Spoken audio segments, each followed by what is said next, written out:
할렐루야. 하나님의 크신 은혜와 축복이 각 성전마다 드려지는 그 모든 성도님들의 심령마다 넘쳐나기를 간절히 축복합니다. 우리 옆에 계신 분하고 인사하겠습니다. 하나님께서 당신을 진짜 사랑하십니다. 하나님께서 당신을 진짜 사랑하십니다. 중요한 게 진짜예요, 진짜. 여러분, 하나님이 여러분을 사랑하심을 믿으시죠? 그것만 잊지 않으면 우리는 살 수 있습니다, 여러분.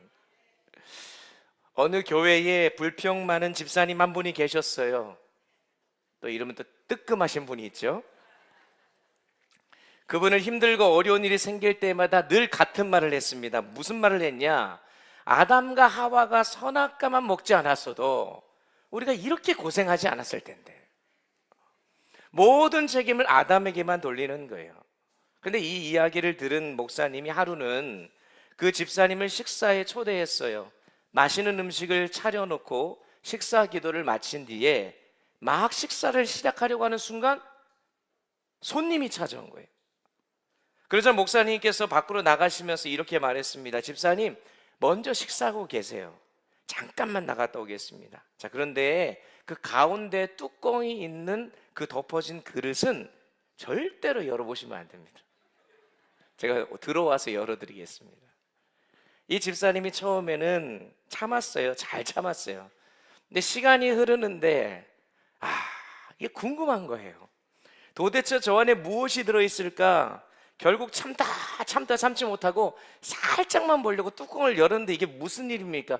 순간 새 한 마리가 파닥 하고 그냥 그 그릇에 뛰쳐나오는 거예요. 깜짝 놀란 이 집사님이 목사님 오시기 전에 빨리 새를 잡아야 되니까 열심히 새를 잡으려고 뛰어다녔는데 새를 잡기는커녕 방 안에 먼지만 자욱하게 되어져요. 그때 이제 목사님이 들어오시는 겁니다. 집사님, 제가 열을 보지 말라 그랬지 않습니까? 아니, 맛있는 음식들이 이렇게 많은데 왜 꼭 그거를 여십니까? 라고 얘기했어요. 그러니까 집사님이 아무 말도 못 하시는 거예요. 그때 목사님이 웃으면서 이렇게 말했대요. 집사님도 역시 아담의 후손 맞습니다. 아담과 하와의 책임을 돌리던 그분이 자기 스스로 자신의 그 모습을 드러낸 것을 또 지적하고 있는 이 내용. 우린 종종 이런 질문을 해요. 하나님은 왜 선악과를 만드셔가지고, 더 나아가 왜 하나님은 인간에게 자유의지를 주셔서 이런 일이 일어나게 하셨을까? 아마 창세기를 읽는 사람들이 가장 많이 던지는 질문일 것입니다. 그런데 여러분, 오늘 본문은 그 질문에 직접 답을 주지는 않습니다. 오히려 우리의 시선을 선악과 나무 그 자체보다 선악과가 어디에 있었는지의 위치로 이끌어 가고 있어요. 하나님께서는 선악을 알게 하는 나무를 아무 데나 두지 아니하시고 동산 중앙에 두셨습니다. 하나님께서는 동산 어디에나 그 나무를 두실 수 있었는데 왜 굳이 동산 중앙에 두셨을까? 바로 여기에 하나님의 깊은 뜻이 담겨 있다고 저는 생각합니다. 그래서 오늘 설교의 제목도 우리가 흔히 알고 있는 선악을 알게 하는 나무가 아니라 동산 중앙에 있는 나무라고 정한 것입니다. 여러분, 오늘 이 말씀을 통해서 하나님께서 왜 이 나무를 동산 중앙에 두셨는지, 그리고 그 나무가 오늘 우리에게 무엇을 말씀하고 있는지 그 영적인 진리들을 함께 살펴보며 은혜를 나누는 이 아침이 되기를 간절히 축복합니다. 우리가 이 말씀을 통해서 깨닫게 되는 첫 번째 진리는 하나님께서는 인간 삶의 중심이 되기를 원하셨다는 사실입니다. 에덴 동산에는 생명나무와 선악을 알게 하는 나무가 있었어요. 그리고 창세기 2장 17절에서 하나님은 아담에게 동산 각종 모든 나무의 열매는 다 먹되 선악을 알게 하는 나무의 실과 과실은 먹지 말라고 하셨습니다. 많은 사람들이 이 말씀을 읽으면서 이렇게 생각해요. 왜 하나님이 다라고 해놓고서 또 왜 제한을 두셨을까? 그럴 거면 자유를 주지 말든가, 이런 생각들을 하게 됩니다. 그러나 여러분, 이 말씀을 우리가 이해하려면 먼저 하나님께서 인간에게 얼마나 놀라운 권세를 주셨는지를 깨달아야 합니다. 하나님께서는 인간을 하나님의 형상대로 창조하셨어요. 피조물들 중에서 유일하게 인간만 하나님의 형상대로 지으셨습니다. 그리고 나서 하나님께서는 자신이 가지고 있는 속성과 특성 중에서 특별히 하나님은 온 세상을 다스리시는 분인데 다스리시는 권세를 인간에게 대신 주셨습니다. 뿐만 아니라 모든 생물의 이름을 짓도록 하셨어요. 아담이요, 하나님 만드신 모든 피조물들의 그 이름을 붙이는 것마다 그의 이름이 되었다라고 성경 기록하죠. 그래서 이사야 40장 26절을 우리가 좀 유심히 봐야 합니다. 이 말씀을 한번 다 같이 읽어보겠습니다. 함께 읽습니다. 너희는 눈을 높이 들어 누가 이 모든 것을 창조하였나 보라. 주께서는 수요대로 만상을 이끌어내시고 그들의 모든 이름을 부르시나니 그의 권세가 크고 그의 능력이 강함으로 하나도 빠짐이 없느니라. 아멘. 여러분, 이 말씀이 어떤 말씀이냐면 창조하시고 다스리시고 만상의 이름을 붙이시는 권세는 오직 누구의 영역이다? 하나님의 영역이다. 그런데 하나님께서는 창조의 권한만 남겨두시고 다스리시는 권세와 이름을 붙는 권세를 인간에게 맡기셨다는 거예요. 그만큼 인간은 하나님께서 특별한 존귀함을 부여하신 존재라는 것입니다. 그러나 하나님께서는 단 하나만 허락하지 않으셨는데 그것이 오늘 우리가 살펴보는 선악을 알게 하는 나무였죠. 여러분, 왜일까요? 이 나무는 단순히 열매를 먹느냐 마느냐의 문제가 아니에요. 이 선악을 알게 하는 나무는요, 창조주와 피조물 사이의 경계를 보여주는 나무였습니다. 하나님께서는 인간에게 이렇게 말씀하는 거예요. 모든 것을 누려라, 모든 것을 다스려라, 내가 너한테 다 줄게. 그러나 한 가지만 기억해라. 나는 그래도 하나님이고 너는 피조물이다. 하나님이 다 줄 수 있어요. 여러분, 부모가 자식에게 뭔들 못 주겠습니까? 그러나 줄 수 없는 건 있지요. 부모의 생명을 뺏어가려고 하면, 그리고 하나님의 자리를 빼앗으려고 하려면 하나님은 그건 줄 수 없지 않습니까?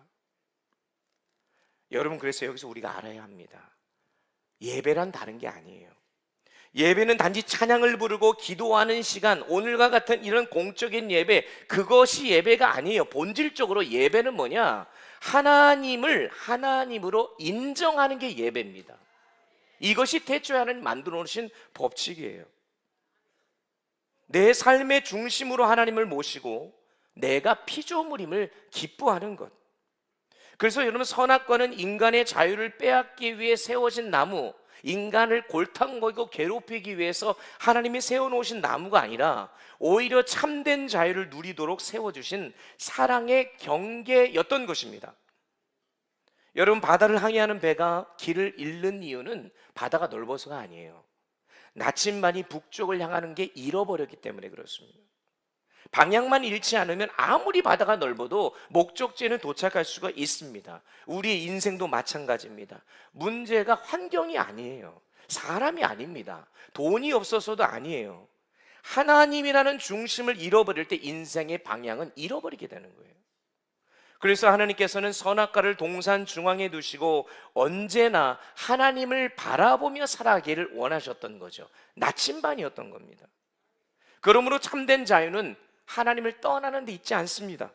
하나님 안에 거하는 데 자유가 있음을 믿으시기 바랍니다.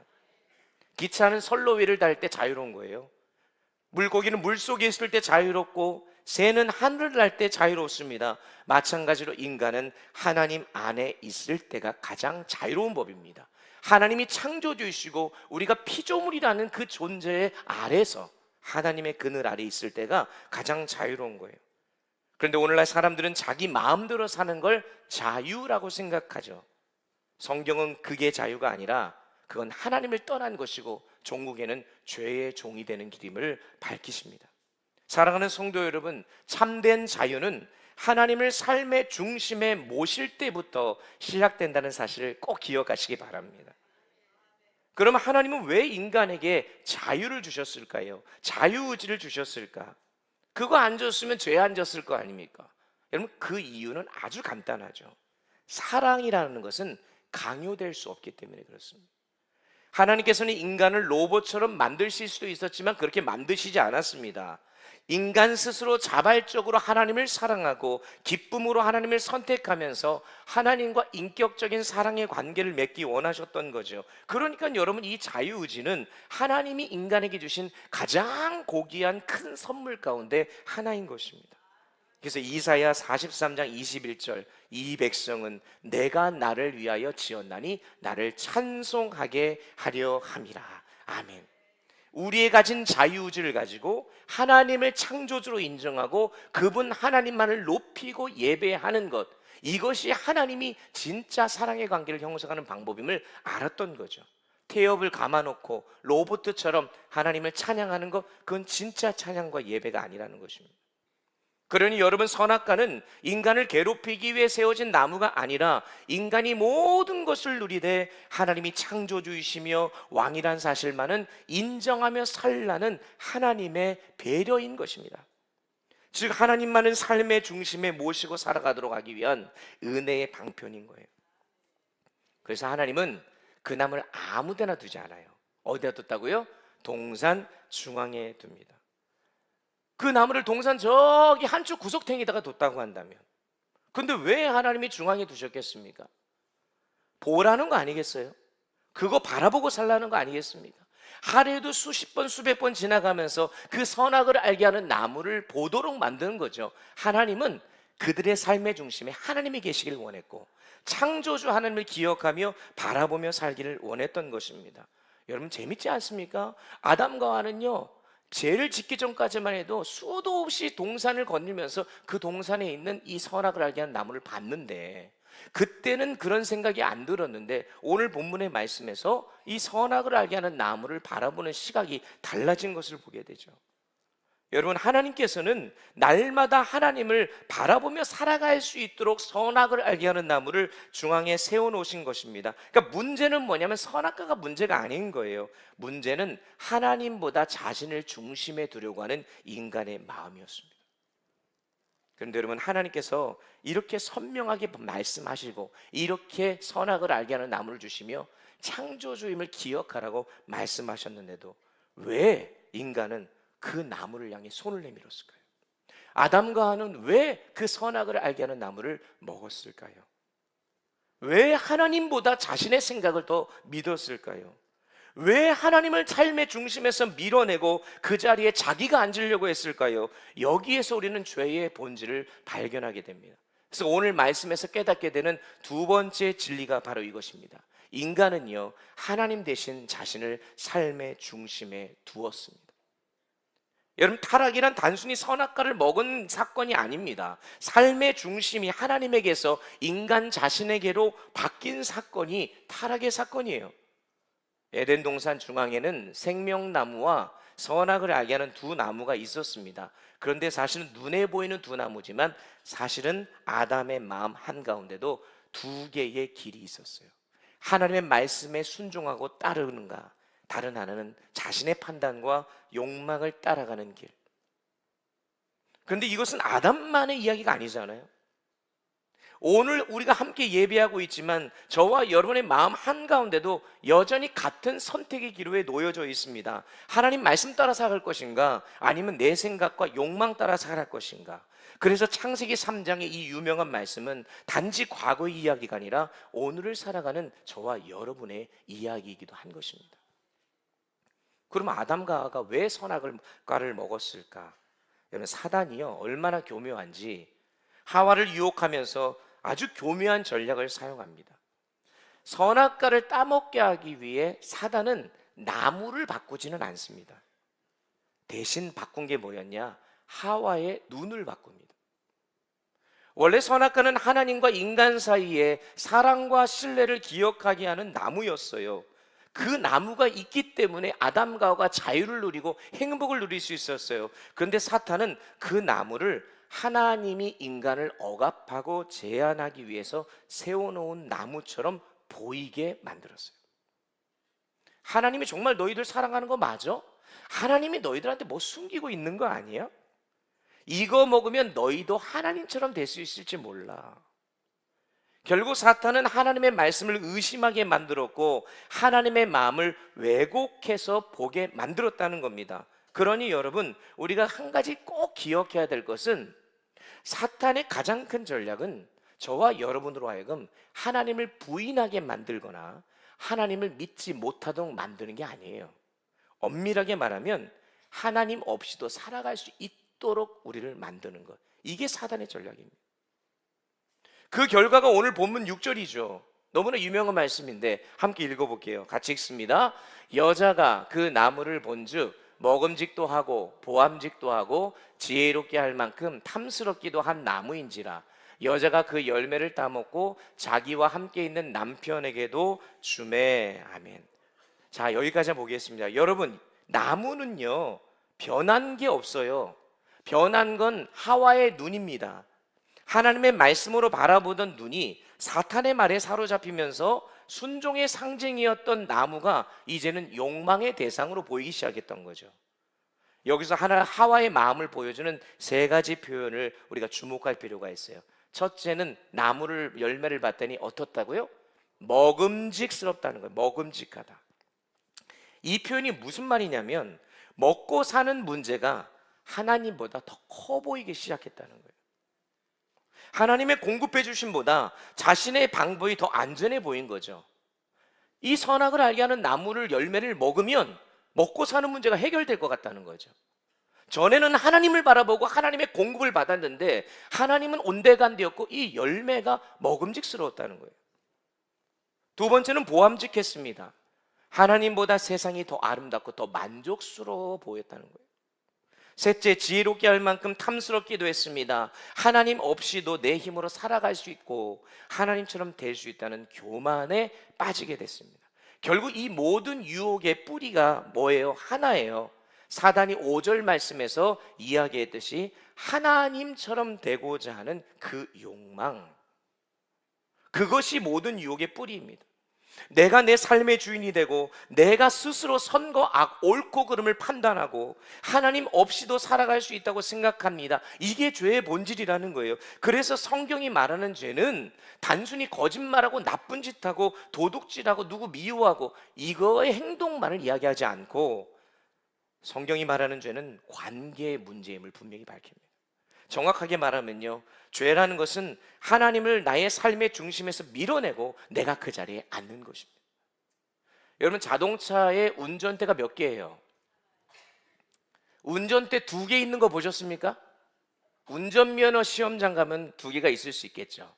운전대는 하나입니다. 그런데 여러분, 조수석에 앉은 사람이 운전하는 사람이 현찮다고 해가지고 그 사람 밀어놓고 자기가 운전대를 잡으려고 하면 어떻게 됩니까? 위험하죠. 사고 나는 겁니다. 우리 인생도 마찬가지입니다. 원래 우리는 창조되어지길 운전대는 하나님께 있었습니다. 하나님께 있어요. 그런데 우리는 자주 하나님께 이런 말 하죠. 하나님, 감사합니다. 이제부터는 제가 운전하겠습니다.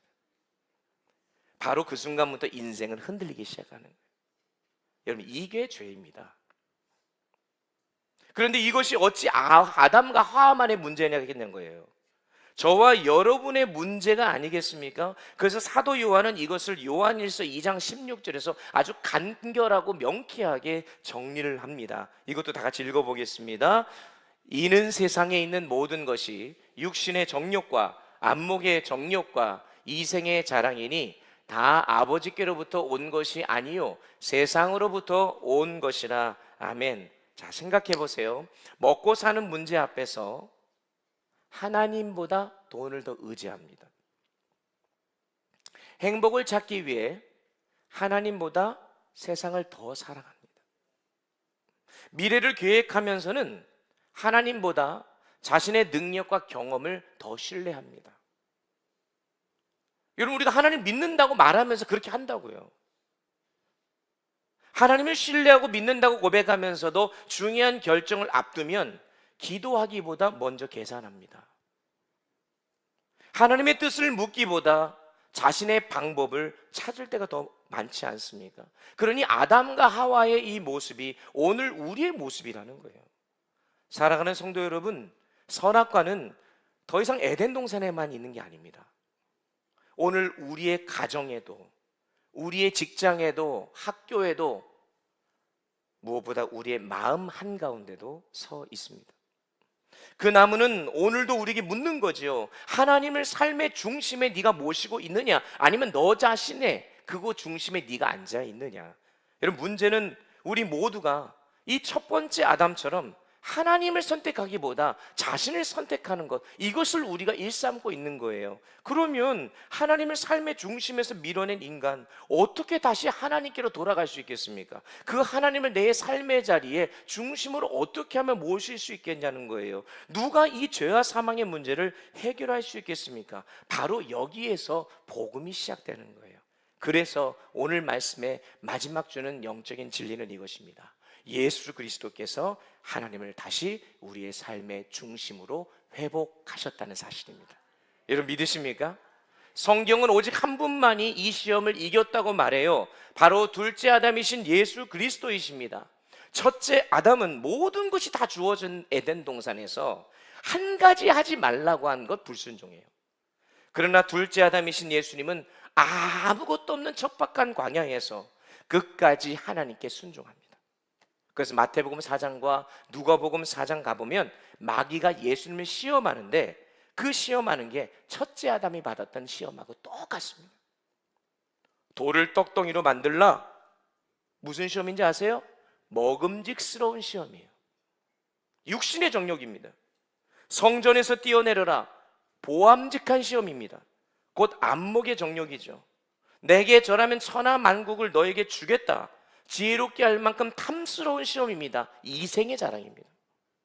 에덴 동산에서 아담이 실패했던 바로 그 시험을 둘째 아담이신 예수님이 다시 치르고 계신 겁니다. 그러나 예수님은 하나님의 말씀으로 모든 시험을 이기셨습니다.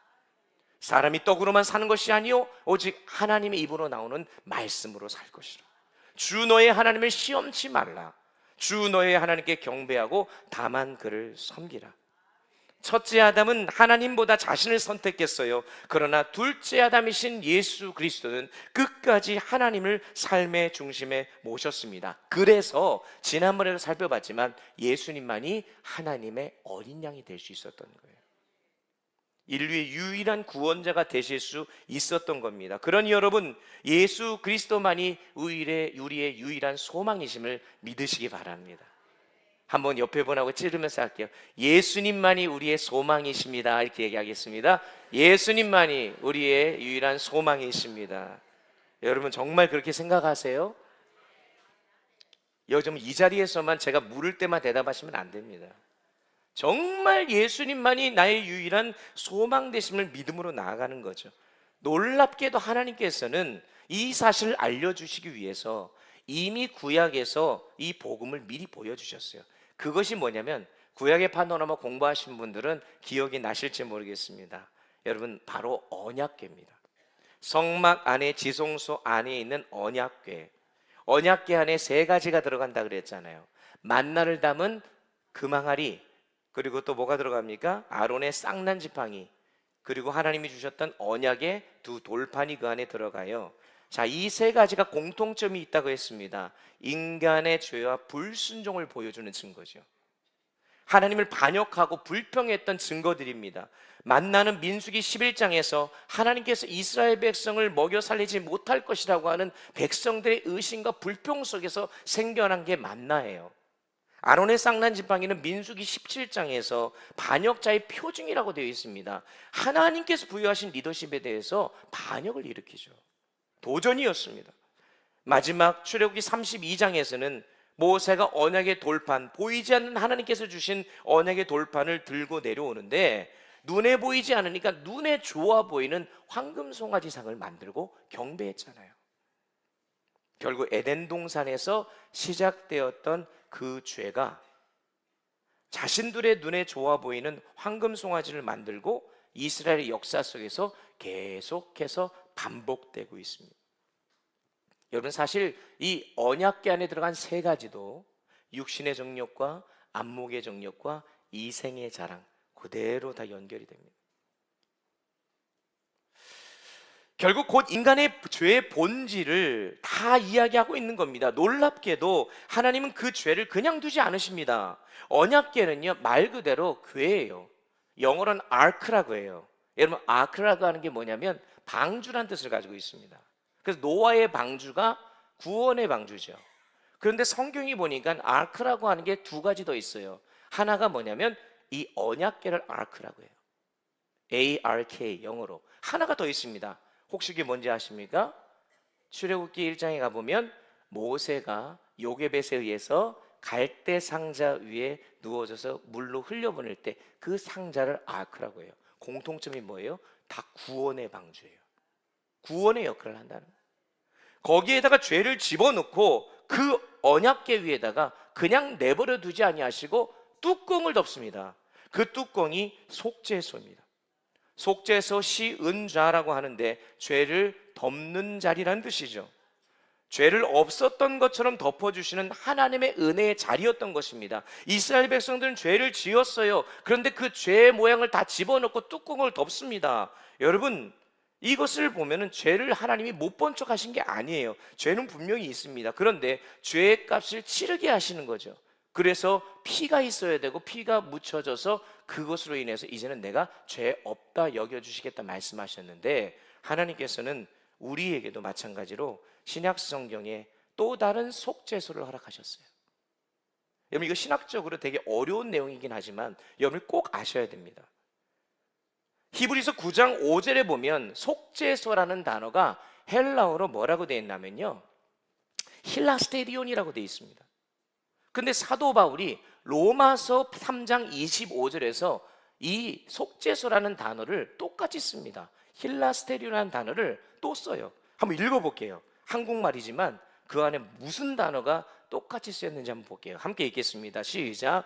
이 예수를 하나님이 그의 피로써 믿음으로 말미암는 화목제물로 삼으셨으니 이는 하나님께서 길이 참으시는 중에 전에 지은 죄를 간구하심으로 자기의 의로우심을 나타내려 하심이니. 아멘.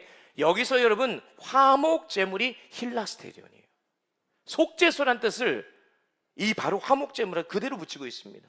구약의 속죄소는 결국 뭐예요? 예수 그리스도를 미리 보여주는 그림자였던 거죠. 언약궤 위에 속죄소가 있었던 것처럼 여러분, 우리도 죄인이고 우리의 죄가 있습니다. 근데 그 죄 위에 하나님께서 예수 그리스도의 십자가를 세우셨다는 거예요. 하나님은 우리의 죄를 외면하신 게 아닙니다. 죄를 덮는 속죄소를 준비하신 겁니다. 근데 그 속죄소가 바로 예수 그리스도의 십자가였다는 거예요. 예수님께서는 십자가에서 자신의 피를 흘리심으로 우리의 모든 죄를 덮으신 줄 믿습니다.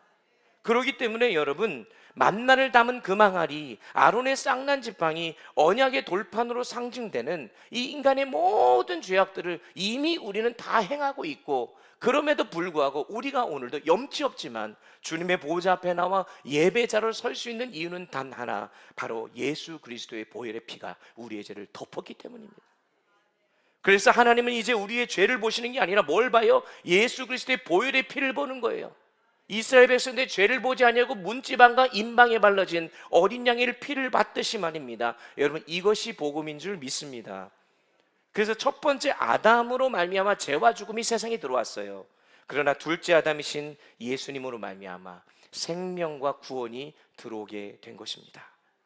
이제 우리는 더 이상 첫 번째 아담 안에 속한 자가 아닙니다. 둘째 아담이신 예수 그리스도 안에서 하나님을 이제는 삶의 중심에 모시고 살아가야 하는, 살아갈 수밖에 없는 새로운 피조물이 된 것입니다. 사랑하는 성도 여러분, 오늘 우리는 동산 중앙에 서 있던 그 유명한 한 그루의 나무를 함께 바라봤습니다. 그 나무는 단순한 과일나무가 아니에요. 맨날 불평하던 그 집사님이 왜 아담과 하와가 그걸 따먹어가지고 이렇게 우리를 힘들게 하느냐, 그 정도로 불평한 나무가 아니라는 거예요. 그 나무는 하나님께서 인간에게 던지신 질문입니다. 하나님은 당신이 창조주이시고 우리가 피조물이라는 경계를 세워놓고 그 바운더리 안에서 자유롭고 행복하게 살기를 원하셨는데, 인간은 그 중심에 있어야 될 하나님을 몰아내고 그 자리에 우리가 앉는 거예요. 누가 너의 하나님이냐? 이 선악을 알게 하는 나무가 우리에게 그걸 질문하고 있는 거예요. 아담과 하와는 그 질문 앞에서 하나님이 아니라 자신을 선택했어요. 하나님의 말씀보다 자신의 판단을 믿었고 하나님의 뜻보다 자신의 욕망을 따랐습니다. 그 결과가 어떻게 됩니까? 죽음만 세상에 들어온 거예요. 그런 하나님의 인간을 포기하지 않으셔요. 수천 년 전 후에 하나님은 또 하나의 나무를 준비하고 계셨어요.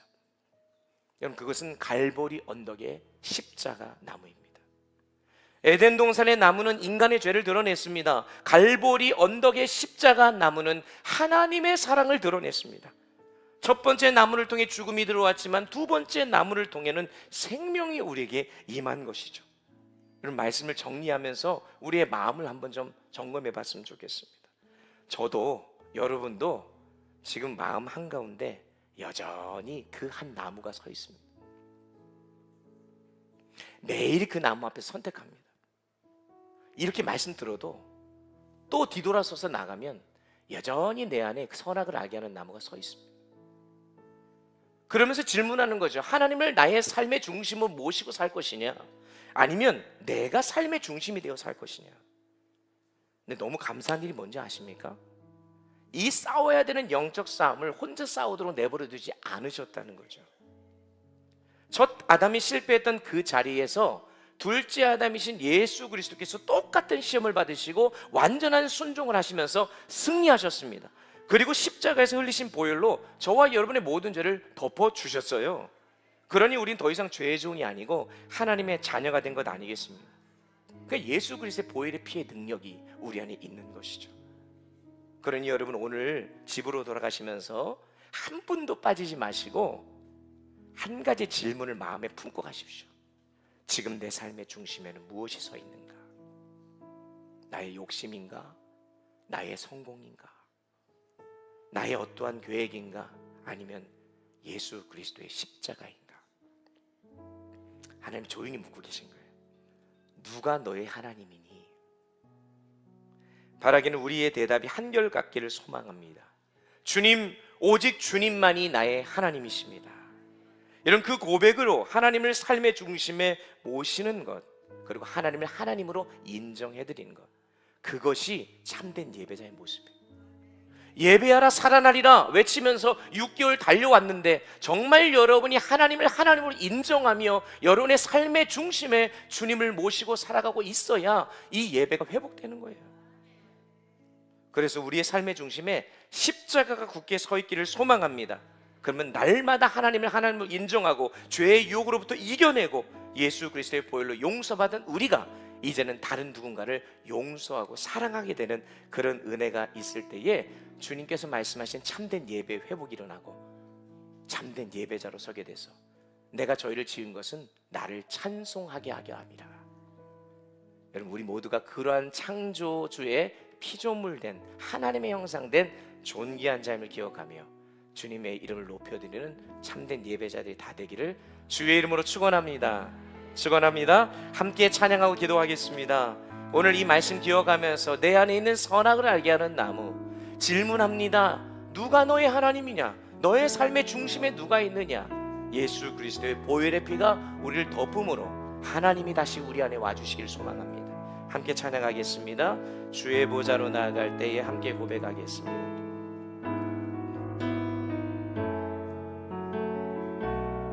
주의 보좌로 나아갈 때에, 주의 보좌로 나아갈 때에 어떻게 나가야 할까? 나를 구원한 주의 십자가, 그것을 믿으며 가네. 우리의 연약함을 고백하며 주의 보좌로, 주의 보좌로 나 여전히 부족하나, 나 여전히 부족하나, 나를 품으신 주의 그 사랑, 나를 품으신 주의 그 사랑, 그것을 믿으며 가네. 자격 없는 내 힘이 아니, 자격 없는 내 힘이 아니 오직 예수님의 보혈로 오직 예수님의 보혈로 자격 없는 내 힘이 아니 자격 없는 내 힘이 아니 오직 예수님의 보혈로 오직 예수님의 보혈로 십자가의 보혈 십자가의 보혈 완전하신 사랑 힘입어 나가니다 십자가의 보혈 완전하신 사랑 힘입어 우리 다같이 일어나 소리 말씀 기억하면서 고백할까요? 십자가의 보혈 십자가의 보혈 완전하신 사랑 힘입어 나가니다 아멘 십자가의 보혈 완전하신 사랑 힘입어 우리 마지막으로 두 손 높이 들고 우리의 연약함을 고백하면서 주님의 보혈 덮어주옵소서 십자가의 보혈 완전하신 사랑 힘입어 나가 주님 십자가의 보혈 완전하신 사랑 힘입어 예배합니다 힘입어 예배합니다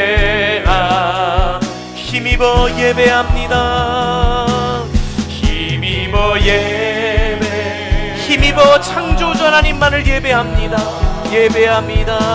힘입어